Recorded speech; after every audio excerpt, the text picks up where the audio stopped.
కళ్యాణాంతరంగ పాఠకలోకానికి అభివందనం.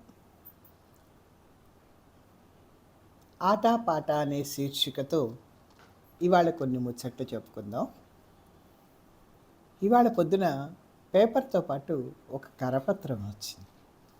దాంట్లో సమ్మర్ కోర్సులు, వివిధ రంగాల్లో ట్రైనింగ్ ప్రోగ్రామ్స్ గురించిన సమాచారం ఒక ప్యాంప్లెట్ లాగా వచ్చింది. పాటలు, ఆటలు, వాయిద్యాలు, కళలు మొదలైన వాటిని నేర్పిస్తారట తగిన రుసుముతో. నిన్ననేమో ఈనాడు పేపర్లో గురుకుల పాఠశాలల్లో ఉచితంగా నాట్యము, సంగీతము నేర్పిస్తామని కూడా ప్రకటన చూశాను. అది చాలా సంతోషం అనిపించింది. డబ్బిచ్చి నేర్పించడం కంటే ఉచితంగా నేర్పిస్తే ఇంకా పిల్లలు ఎక్కువ మంది వస్తారని నా అభిప్రాయం. సాధారణంగా ఎండాకాలం సెలవులు ఇవ్వగానే స్కూళ్ళు లేకపోయే వాటికి తల్లిదండ్రులకి పిల్లల ఆటపాటల మీద శ్రద్ధ ఉన్నా వాళ్ళని కాస్త సముదాయించడం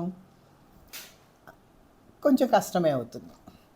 అందుకనే ఇట్లాంటి కోర్సుల్లో కనుక చేరితే కొత్త విద్యలు నేర్చుకుంటారు, తమకి కొంత వెసులుబాటు ఉంటుంది అనేటువంటి ఒక సదుద్దేశంతో చాలామంది పిల్లల అభిరుచుల్ని గమనించి, కొంతమంది గమనించకుండా కూడా అనుకోండి, వీటిల్లో నేర్పిస్తూ ఉంటారు. చాలా సంతోషంగా అనిపిస్తుంది ఇట్లాంటి వాటి. ఇప్పుడు చాలా వరకు కమర్షియల్ అయిపోయింది. ఇది కూడా పిల్లల ఆసక్తిని బట్టే కోర్సులు నడిపిస్తారు కదా.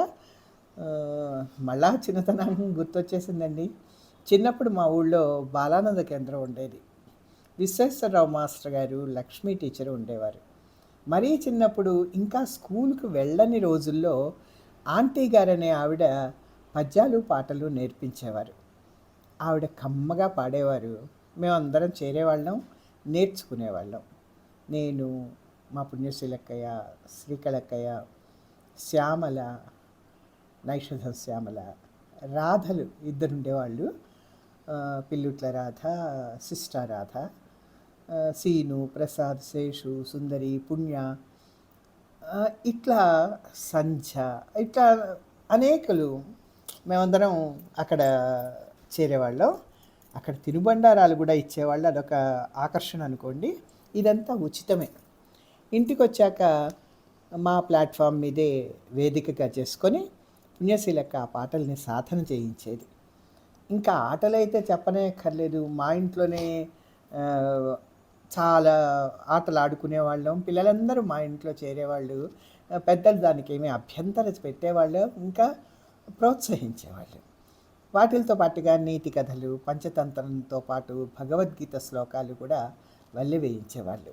చిన్నప్పటి నుంచే నాకు డ్యాన్స్ అంటే ఉత్సాహం, ఆసక్తి. బేసిక్ స్కూల్లో చేరాక కపాలి మాస్టర్ గారు స్కూల్లో అన్నీ నేర్పించేవారు. ఫ్రాన్సిస్ మాస్టర్ గారు హార్మోనియం వాయిస్తూ పాటలు కూడా నేర్పించేవారు. ఆయనే ఈ డాన్స్ క్లాసుల్ని పర్యవేక్షించేవాళ్ళు.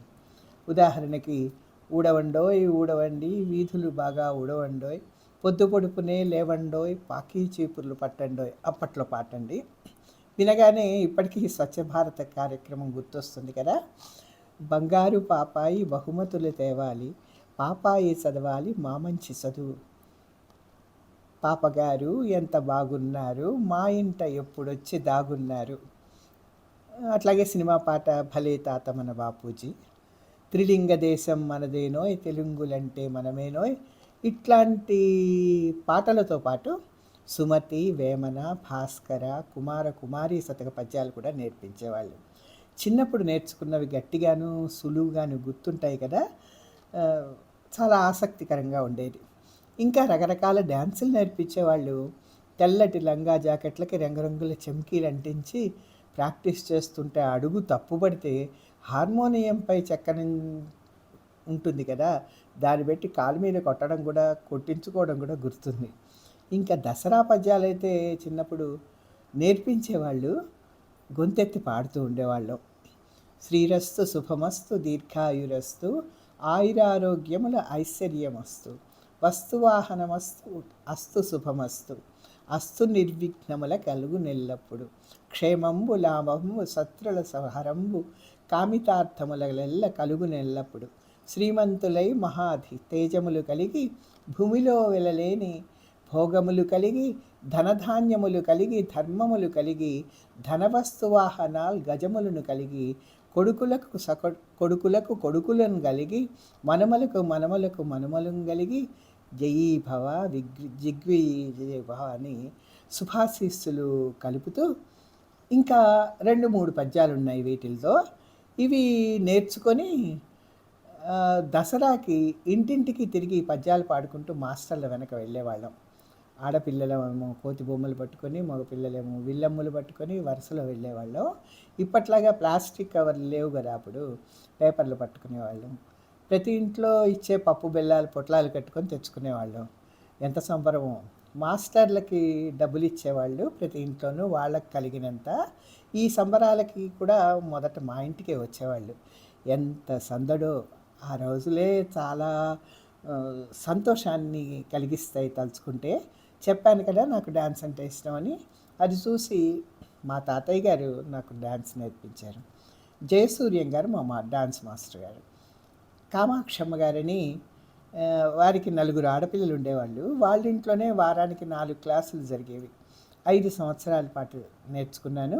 ఎన్నో చోట్ల ఎన్నో ప్రోగ్రామ్స్ ఇవ్వడంతో పాటు ఎన్నో బహుమతులు కూడా గెలుచుకున్నాను.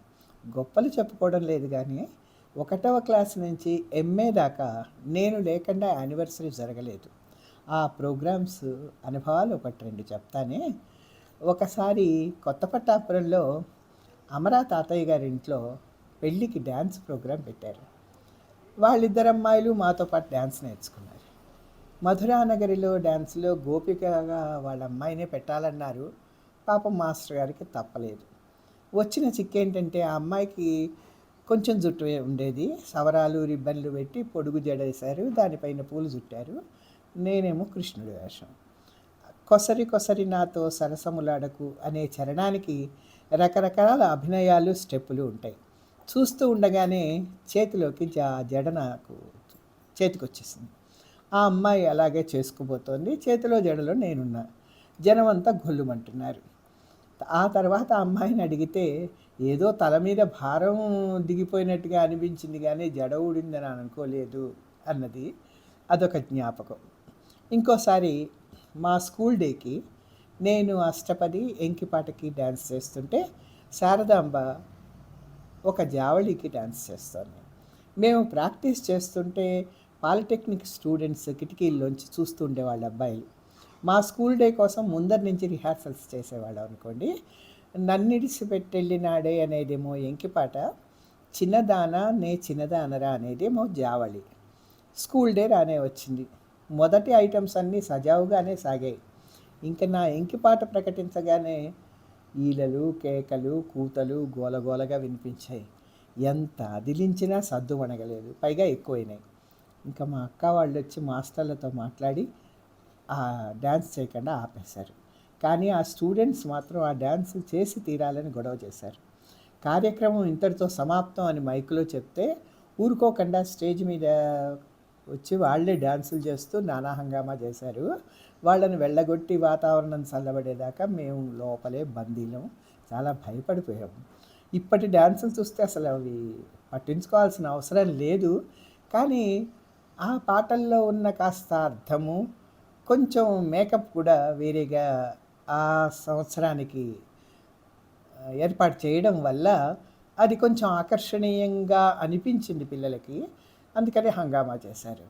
ఇంకొక విషయం ఏంటంటే మా సత్యప్రసాద్ మాస్టర్ గారి భార్య స్వరాజ్యలక్ష్మి గారు నా స్కూల్ డేకి నా కోసం తన చీర తెచ్చిచ్చారు డ్యాన్స్ కట్టడానికి. దానికి కొంచెం రంగు మరక అంటే వాళ్ళ ఇంట్లో గొడవ కూడా అయిందని మా టీచర్ గారు చెప్పారు. ఇప్పటికీ అది గుర్తొస్తూ ఉంటుంది. కొంచెం పెద్దగా అయ్యాక ఒకసారి నేను గోపికగా ఉన్నాను. సరైన కృష్ణుడు దొరకక మా కాలేజీ సీనియర్ క్లర్క్ ఒక ఆవిడ, జ్ఞాపతి రాఘవరావు గారి భార్య కామేశ్వరి గారి చెల్లెలు లలిత గారని ఉండేవారు. ఆంధ్ర మహిళా సభ ఆసుపత్రిలో కార్డియోవాస్కులర్ యూనిట్ కోసం చేసిన ప్రోగ్రాంలో డబ్బు వసూలు చేసాము చందాగా. దాంట్లో ఆవిడ కృష్ణుడిగా వేశారు.